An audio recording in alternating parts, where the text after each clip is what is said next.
என்று அவளை தோளோடு அணைத்துக் கொண்டான் பிரவீன். சில நொடிகளிலேயே அவனிடமிருந்து விலகியவள் ஒரு மாதிரியாக பார்த்தாள். சர்வாவை பிடிக்கவில்லை என்று கூறினாலும் அவனோடு திருமண பந்தத்தில் இருக்கும் பொழுது இன்னொருவனோடு நெருக்கமாக இருப்பது அவளை உறுத்தியது. அது பிரவீனுக்கும் புரிய அதற்கு மேல் அவன் எதுவும் பேசவில்லை. அதே நேரம் சினிமா தியேட்டரில் படம் பார்த்து முடித்துவிட்டு வெளியே வந்தனர் சர்வா, ஷிவானி இருவரும். படம் ரொம்ப நல்லா இருந்துச்சுல்ல, எனக்கு ரொம்ப பிடிச்சிருந்துச்சு என்று ஷிவானி கூற, இப்ப கூட இந்த மாதிரியெல்லாம் படம் எடுக்கிறாங்கன்னு எனக்கு ஆச்சரியமா இருக்கு. நான் கூட இதெல்லாம் இப்ப யாரும் பார்க்க மாட்டாங்கன்னு நினைச்சேன் என்று பதிலுக்கு சர்வா கூற, நீங்க கடைசியா எப்போ படம் பார்த்தீங்க? எனக்கு ஞாபகம் இல்லை. காலேஜ் போறதுக்கு முன்னாடி பார்த்துருப்பேன்னு நினைக்கிறேன். அதுக்கப்புறம் எனக்கு டைம் கிடைக்கல. வேலைக்கு போக ஆரம்பிச்சப்புறம் சொல்லவே வேண்டாம், சாப்பாட்டுக்கே காசு இல்லாம கஷ்டப்பட்டேன். அப்புறம் எங்கிருந்து படம் எல்லாம் பார்க்கறது என்று அவன் எங்கோ பார்த்து கொண்டு சொல்ல, சரி போனதெல்லாம் போகட்டும், இனிமே அடிக்கடி இந்த மாதிரி நல்ல படம் ஏதாவது வந்தா உடனே வந்து பாருங்க என்றாள் ஷிவானி. பிறகு கடிகாரத்தை பார்த்து, ஓகே நீ வீட்டுக்கு கிளம்பு, ஆல்ரெடி லேட் ஆயிடுச்சு என்றான் சர்வா. உங்களை வீட்டுல டிராப் பண்ணிட்டு அதுக்கப்புறம் போறேன் வாங்க என்று ஷிவானி காரை நோக்கி செல்ல, இல்ல நான் இப்ப போக முடியாது, 11 o'clock தான் போகணும் என்று அவன் கூறியதும் திரும்பி பார்த்தவள், ஏன் அது வரைக்கும் என்ன பண்ண போறீங்க? அது ஒன்னும் இல்ல, சும்மாதான் சொன்னேன், அப்படியே வெளியில சுத்திட்டு லேட்டா போலாமேன்னு என்று அவன் சமாளித்ததை நம்பாமல், ஒழுங்கா சொல்லுங்க சர்வா, 11 மணி வரைக்கும் போக முடியாதுன்னு ஏன் சொன்னீங்க என்று மீண்டும் கேட்டாள் ஷிவானி. என்ன நடந்தது என்று அவளிடம் சொல்லாமல் சமாளிக்க நினைத்தாலும் மனதில் இருப்பதை யாரிடமாவது சொல்ல வேண்டும் என நினைத்தவன், இன்னைக்கு வேதிகாவோட பர்த்டே, என்னையும் அவளையும் ஒன்னா படத்துக்கு போக சொல்லிதான் அவ தாத்தா சொன்னாரு. ஆனா ஏற்கனவே பிரவீன் கூட வெளியே போறதுக்கு அவ எல்லா பிளான்ஸும் பண்ணிட்டா. அதனால என் கூட வர முடியாதுன்னு சொல்லிட்டா. ஆனா இப்ப நான் சீக்கிரமா வீட்டுக்கு போனா தாத்தாவுக்கு இந்த உண்மை தெரிஞ்சிடும். தேவையில்லாம அப்புறம் அவளுக்கு தான் கெட்ட பேர் ஆகும். அதனால 11 மணிக்கு மேலதான் நான் போக முடியும் என்று அவளிடம் சொல்லி முடிக்க அதிர்ச்சியோடு அவனை பார்த்த ஷிவானி எதுவும் பேசவில்லை. அப்போ 11 மணி வரைக்கும் நீங்க என்ன பண்ண போறீங்க என்று கேட்டாள். தெரியல, இப்படியே சுத்திட்டு இருந்துட்டு அதுக்கப்புறம் வீட்டுக்கு போயிடுவேன் என்று அவன் கூற, அப்படின்னா என் கூட பப்புக்கு வாங்க, அங்க நாம டைம் பாஸ் பண்ணலாம் என்று அடுத்த நொடியே அவள் கேட்க, பப்புக்கா? நான் எதுக்கு என்றான் சர்வா. எப்படியும் வெளியில சுத்தினீங்கன்னா உங்களுக்கு போர் அடிக்கும். ஒருவேளை உங்களுக்கு தூக்கம் வந்துருச்சுன்னா ரோட்லயே தூங்க முடியுமா? அதே என் கூட வந்தீங்கன்னா கொஞ்ச நேரம் ஜாலியா டைம் ஸ்பெண்ட் பண்ணலாம் என்று ஷிவானி கேட்க, சர்வா யோசனையோடு அவளை பார்த்து, நீ எதுக்கு இதெல்லாம் பண்ணணும் என்று கேட்டான். என்னதான் உங்களுக்கும் என் ஃப்ரெண்டுக்கும் நடந்த கல்யாணம் உண்மையான கல்யாணம் இல்லைன்னு நீங்க சொன்னாலும் இந்த நிமிஷம் என் ஃப்ரெண்டோட ஹஸ்பண்டை நல்லபடியா பார்த்துக்க வேண்டியது என்னோட பொறுப்பு. அதைத்தான் நான் பண்றேன் என்றாள் ஷிவானி சாதாரணமாக. அதெல்லாம் நீ ஒன்னும் பண்ண வேண்டாம், நானே பாத்துக்கிறேன், நீ கிளம்பு என்று சர்வா மறுக்க, அவன் பேசி முடிப்பதற்குள் அவன் கையை பிடித்து இழுத்து கொண்டு நடந்தாள் ஷிவானி. ஏய் என்ன பண்ற, கைய விடு ஷிவானி என்று சர்வா சொல்ல சொல்ல அவனை காருக்குள் தள்ளியவள், எதுவும் பேசக்கூடாது என்று கூறி டிரைவர் சீட்டில் அமர்ந்து காரை கிளப்பி இருக்க, என்ன பண்ற நீ? நான் தான் வரலேன்னு சொன்னேனே, உங்ககிட்ட பெர்மிஷன் கேட்கல, நீங்க என் கூட வந்துதான் ஆகணும் என்று ஷிவானி அதிகாரமாக கூற, இல்ல நான் வரமாட்டேன், நீ எங்க போனாலும் சரி, நான் காரை விட்டு இறங்க மாட்டேன். அப்ப என்ன பண்ணுவ என்றான் சர்வா. இறங்கலேனா உங்களை நான் கொன்னுடுவேன். நான் உங்களை கொன்னுட்டேங்கிற விஷயம் தெரிஞ்சா வேதிகா நிச்சயம் என்ன ஒன்னும் சொல்ல மாட்டா என்று சொன்னவள் அவள் சொன்னபடியே சர்வாவை பப் வாசல் வரை அழைத்து வந்து விட்டாள். இதுதான் ஆட்டிடியூட் பப், சென்னையிலேயே பெரிய பப் தெரியுமா என்று அவள் கூற அந்த இடத்தை சுற்றி பார்த்தான் சர்வா. ஒரு இடத்தில் ஹவுஸ் ஆஃப் டைகர்ஸ் குரூப்ஸ் என்று எழுதியிருப்பதை பார்த்தான்.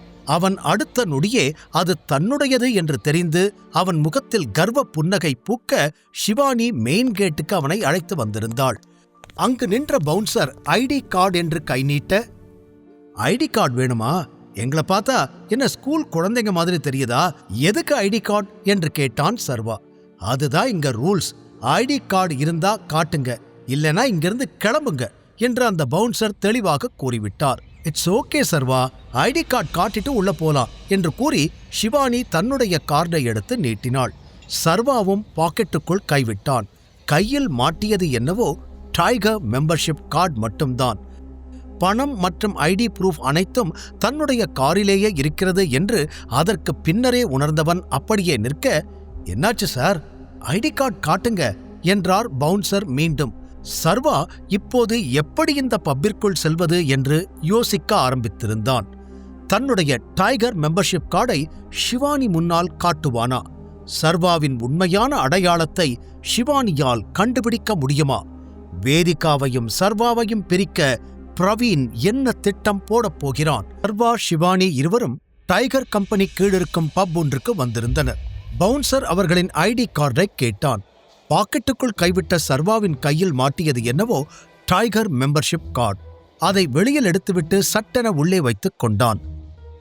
ஷிவானி மட்டும் இதை பார்த்தா அவ்வளோதான், இவ்வளோ நேரம் நான் சமாளிச்சது எல்லாமே பொய்ன்னு ஈஸியா கண்டுபிடிச்சிடுவா என்று பயந்து விட்டு, அது என்னோட ஐடி கார்டு எல்லாமே ஆஃபீஸ்ல இருக்கு, நான் கொண்டு வரல, எங்களை பார்த்தாலே தெரியுது தானே, நாங்க ஒன்றும் சின்ன பசங்க கிடையாது, உள்ள விடுங்க என்றான் சர்வா.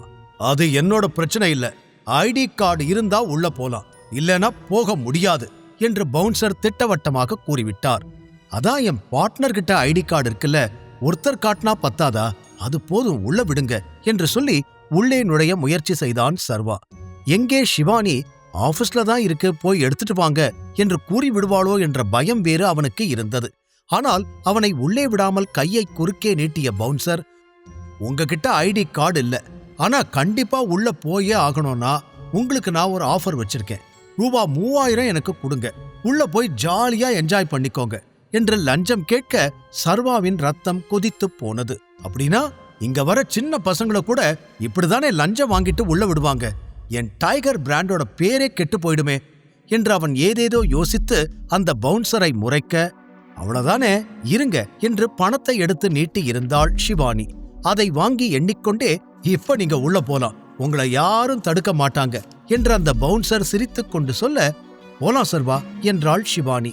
ஹலோ, காசு கொடுத்தா யார வேணாலும் உள்ள விட்டுடுவியா என்று அந்த பவுன்சரிடம் சர்வா கேட்க, பதில் சொல்லாமல் பணத்தை எண்ணிக்கொண்டு அங்கிருந்து நகர்ந்து விட்டார் அவர்.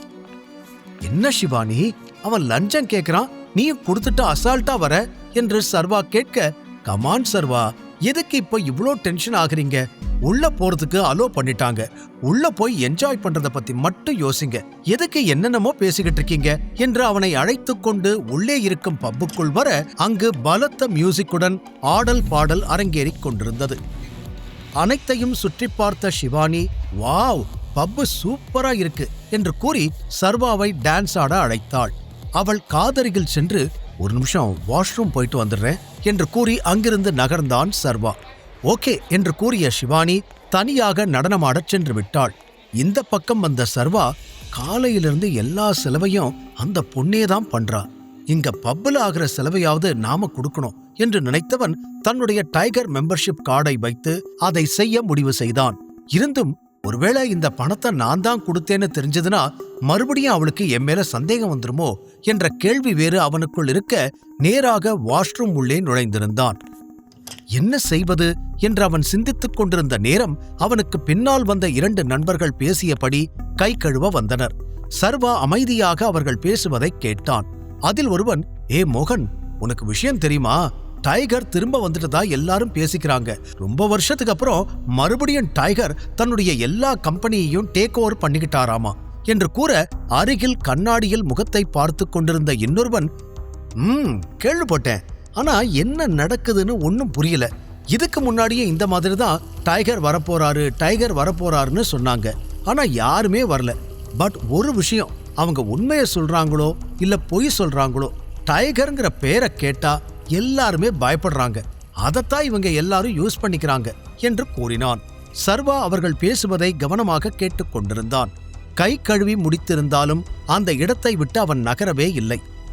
முதலில் பேசிய அந்த நண்பன், நீ சொல்றதும் கரெக்ட் தான், உனக்கு இன்னொரு விஷயம் தெரியுமா, டைகர் கம்பெனி பிசினஸ் எல்லாமே முன்ன மாதிரி இல்லைன்னு சொன்னாங்க, எல்லாம் லாஸ்ட்ல போயிட்டு இருக்காமா என்று சொல்ல, மத்த பிசினஸை விடு, இந்த கிளப் ஒழுங்கா இருக்கா, பேருக்கு தான் இது டைகர் கிளப், ஆனா இங்க இருக்கிற ஸ்டாஃப் ஒழுங்கா வேலை பார்க்கறாங்களா, இல்ல செக்யூரிட்டி பாதி நேரம் இருக்கிறதே இல்ல, ஏதாவது கேள்வி கேட்டா எல்லாரும் திமிரா பதில் சொல்றாங்க, டைகர் திரும்ப வந்தது உண்மையா இருந்தா முதல்ல இந்த பிசினஸ சரி பண்ணணும் என்று அவன் கூற, பதிலுக்கு எனக்கென்னவோ அதெல்லாம் நடக்கும்னு தோணல, முன்னாடி இது பெஸ்ட் பப் ஹவுஸா இருந்துச்சு, இப்போ எல்லாம் மாறி போச்சு, டைகரோட காலம் முடிஞ்சு இப்ப ஆதிசேஷனோட காலம் ஆரம்பிச்சிருச்சு என்று அவர்கள் இருவரும் மாறி மாறி பேசிக் கொண்டிருந்த பொழுது ஒருவனுக்கு போன் கால் வந்ததில் இருவரும் அங்கிருந்து வெளியே சென்று விட்டனர்.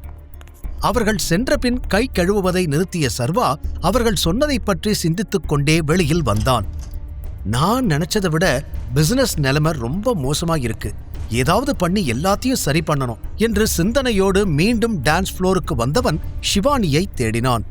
எங்க போனா இவ என்று சுற்றும் முற்றும் பார்த்த சர்வா ஓரத்தில் இருட்டான ஒரு இடத்தில் ஷிவானி நிற்பதை பார்த்தான்.